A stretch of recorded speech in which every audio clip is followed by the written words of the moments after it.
महाराष्ट्र के संगमनेर तहसील के चिंचवाड़ी साकुल क्षेत्र से एक शर्मनाक मामला सामने आया है। यहां रहने वाले जिहादी रेहान शौकत पटेल ने अपने इंस्टाग्राम अकाउंट से एक वीडियो स्टोरी अपलोड की, जिसमें लिखा था, अल्लाहू अकबर, अगर मुसलमान मारने पर उतर आए तो कोई नहीं बचेगा। ये पोस्ट न सिर्फ हिंदू समाज को धमकाने वाला था, बल्कि समाज में डर, नफरत और धार्मिक तनाव फैलाने की साजिश का खुला प्रमाण भी था।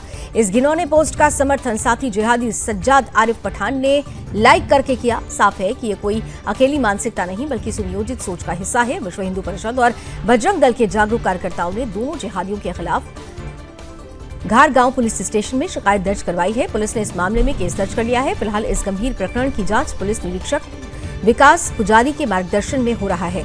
स्थानीय हिंदू समाज ने एकजुट होकर मांग की है कि ऐसे जिहादी मानसिकता वाले तत्वों पर कठोर कार्रवाई की जाए, ताकि भविष्य में कोई भी समाज के ताने बाने को बिगाड़ने की हिम्मत न करे। अब सवाल यही है कि देश में जिहादियों के खिलाफ सख्ती कब होगी और हिंदू समाज कब तक ये खुली धमकी सहन करता रहेगा।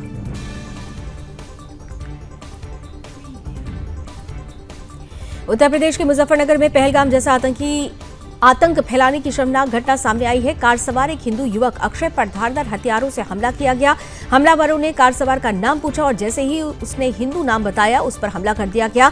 हमलावरों ने यहां तक कहा, कश्मीर के हमले से अब तक सीखा नहीं। हमले में हिंदू युवक अक्षय का सिर फट गया और हाथ टूट गया। यह हमला मुजफ्फरनगर में उस आतंक का प्रतीक बन गया, जिसे अब तक केवल कश्मीर में ही देखा गया था। घटना के बाद पुलिस ने रियान, शहबाज, शाहिद और शुएब सहित 9 जिहादियों के खिलाफ मुकदमा दर्ज कर लिया है। ये घटना न केवल उग्रता और आतंकवाद की ओर बढ़ते कदमों को दिखाती है, बल्कि ये भी दर्शाती है कि कुछ लोग पहलगाम आतंकी हमले से प्रेरित होकर देश के अन्य हिस्सों में भी आतंक फैलाने की कोशिश कर रहे हैं।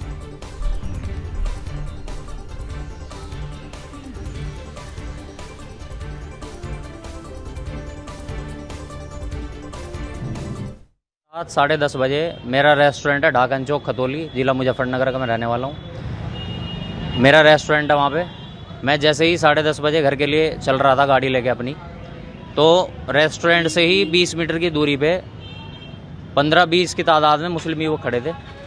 उन्होंने गाड़ी के आगे आके पहले तो नाम वाम पूछा मेरे से। जब नाम वाम पूछा तो उन्हें गाली गलौज गंदी अभद्रता करी मेरे साथ कि अभी 2 दिन पहले जो कश्मीर पे जो वारदात हुई, अभी तुम उससे सीख नहीं आई, तेरी हिम्मत कैसे होगी गाड़ी आगे अड़ाने की। तो इस तरह की वारदात करके जी मेरे साथ बदतमीजी करी, गाली गलौज करा इन्होंने। और फिर जैसे मैं गाड़ी से बाहर निकला तो मारा पीटी करी मेरे साथ, और सिर में 3 जगह चोट है, मेरे हाथ में फ्रैक्चर है और पैर में चोट है जी। एक कान से मुझे सुन नहीं रहा है। तो जैसे मैं वहाँ से चलने को हुआ, पापा वगैरह आ गए रेस्टोरेंट से मेरे, मैंने उनको फ़ोन करा तुरंत। तो गाड़ी में पत्थरबाजी करी, आगे का शीशा तोड़ दिया गाड़ी का, पीछे से गाड़ी का शीशा तोड़ दिया, फिर धारदार हथियार से लाठी डंडे चला के गाड़ी में भी डेंट हो रहा है, पूरा चकनाचूर कर रखा है उसको। मैं वहाँ से जैसे ही जान बचा के भागा तो आगे ही एक गाड़ी और अड़ा दी उन्होंने, मुस्लिम युवक जो थे, गाड़ी अड़ा के फिर मुझे रोक लिया।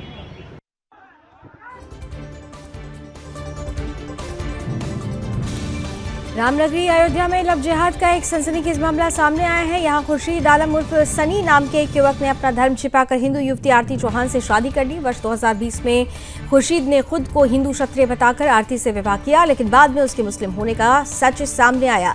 जानकारी के अनुसार पड़ोसी मुस्लिम परिवार के सदस्य सफीक और उसकी पत्नी सिमरन ने षड्यंत्रपूर्वक खुर्शीद को हिंदू बताकर बड़ी देवकाली मंदिर में शादी कराई। पीड़िता का आरोप है कि शादी के बाद जब उसके 2 बच्चे हो गए तब असलियत सामने आई। इसके बाद खुर्शीद ने उस पर मुस्लिम धर्म अपनाने का दबाव बनाना शुरू कर दिया। पीड़िता ने आरोप लगाया है कि हिंदू त्योहार मनाने और घर में गणेश जी की प्रतिमा स्थापित करने पर उसे जान से मारने की धमकी दी गई। आरती ने पड़ोसी सफीक, सिमरन और अन्य 15 लोगों के खिलाफ जबरन धर्म परिवर्तन और षड्यंत्र रचने का आरोप लगाया है। आरती का कहना है कि सफीक और सिमरन ने खुर्शीद को अनाथ बताकर उससे शादी करवाई और फिर लगातार दबाव बनाकर उसे मुसलमान बनाने की कोशिश की। इतना ही नहीं, पीड़िता ने आरोप लगाया कि सफीक का करीबी और लखनऊ हरिनगर बालागंज का रहने वाला हिस्ट्री शीटर ओलू भी उसे जान से मारने की धमकी देता रहा। पीड़िता ने यह भी गंभीर आरोप लगाए हैं कि उसके पति खुर्शीद ने उसे नशे की दवा खिलाकर अपने साथियों के साथ मिलकर उसके साथ गलत हरकतें की है। पीड़िता रामनगर रेलवे कॉलोनी कोतवाली नगर क्षेत्र की रहने वाली है, जबकि उसका पति खुर्शीद आलम उर्फ सनी भी रामनगर घुसियाना इलाके का रहने वाला है।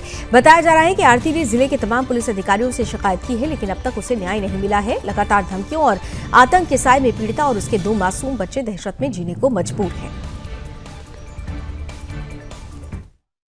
धर्म नगरी अयोध्या में एक लव जिहाद का मामला सामने आया है। 2021 में एक युवती से नाम बदलकर सनी नाम के युवक ने शादी रचा दी, वो भी प्रसिद्ध मंदिर में यहाँ के। और उसके बाद जब इसको असलियत पता चली तो वह इसका शोषण करने लगा। इसको नशे की दवा खिलाकर अपने दोस्तों द्वारा इसका रेप करवाता रहा। अब पीड़िता ने सभी अधिकारियों के सामने अपनी फरियाद रखी है, अधिकारियों का दरवाज़ा खटखटाया है, लेकिन अधिकारी अब इस पर कार्रवाई तो नहीं कर रहे हैं। स्थानीय पुलिस अब दबाव बना रही है कि इस मुकदमे को लव जिहाद ना बनाया जाए, ना नाम दिया जाए। तो कुल मिलाकर स्थिति ये है कि न्याय के लिए भटक रही एक हिंदू स्त्री को इंसाफ नहीं मिल रहा है। वहीं ये जिहादी मानसिकता के लोग अपनी मनमानी कर रहे हैं और अधिकारी उन्हीं की बात सुन रहे हैं। धर्मेंद्र सिंह, सुदर्शन न्यूज़, अयोध्या। हम इस पूरे मामले में ये चाहते हैं कि जिसने भी साजिश करके हमको फंसाया है, सारे लोगों के खिलाफ कड़ी से कड़ी कार्रवाई हो उनके ऊपर। कौन कौन लोग हैं इसमें? है सनी उर्फ खुर्शीद आलम, शफीक और सिमरन और ओलू, मोहम्मद नौसाद, राजा मोहम्मद नौसाद, असलम मोहम्मद नौसाद। मेरी कहानी ये है कि मुझे कुछ लोगों ने फंसा के और एक मुस्लिम लड़के को हिंदू बता के मेरी ज़बरदस्ती दोकाली मंदिर पे शादी करा दिया। और जब मैं जानी कि वो मुस्लिम है तो वो लड़का मुझसे कहा कि हम तुम्हारे साथ हिंदू बन के रहेंगे। लेकिन अब वो जब मेरे बच्चे हो गए तब वो कह रहा है कि तुम धर्म परिवर्तन करो अपना, नहीं तो हम तुम्हें जान से मार देंगे, तुम्हारे बच्चे समेत। और उसके बाद जब हमने उसको छोड़ने की कोशिश किया तो उसने हमको एक्सीडेंट करके हमको जान से मारने की कोशिश किया। और कुछ नए नए लड़कों के साथ वो मेरे साथ आता है और मतलब वो मेरे साथ गलत काम कराता है नशे में। इसकी शिकायत किसकी आपने? हमने सारे मतलब यहाँ से लेके कप्तान, आईजी सबके यहाँ किया, मेरी कोई सुनवाई नहीं हुई। सब लोग ये कह रहे हैं कि इसमें से धर्मांतरण हटा दो, बलात्कार हटा दो, तुम्हारी FIR में लिखा दूंगा। क्या चाहती हैं आप? हम FIR चाहते हैं।